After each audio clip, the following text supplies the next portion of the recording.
నేడు నేడు నేడు నీవు చూచుచున్న ఐగుప్తీల నీకు చూడవు అంతే. ఆ పక్వ దశకు వచ్చిన దాకా వెయిట్ చేస్తాడు. నీకు కాస్త ఉత్కంఠ ఉండొద్దు, కాస్త టెన్షన్ ఉండొద్దు, లేకపోతే లెక్కుంటా దేవుడు చేసే కార్యం నీకేముందిలే అనిపించదు.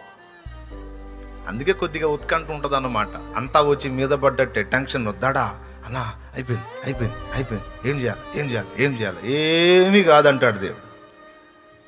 ఆయన అంటుంటాడు, నీకు వినపడదులే, కొంచెం ఉత్కంఠగా ఉంటుంది. ఒక్కటి మాత్రం గుర్తుపెట్టుకో, ఆఖరి నిమిషంలోనైనా అద్భుతం చేయగలడు ఆయన.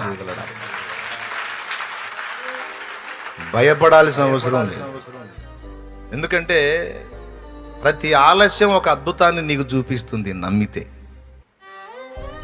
ప్రతి ఆలస్యం ఒక అద్భుతాన్ని చూపిస్తుంది నువ్వు నమ్మితే, విశ్వాసివై ఉంటే. ఊరకనే నిలుచుండి చూడు దేవుడు చేసే కార్యం అని.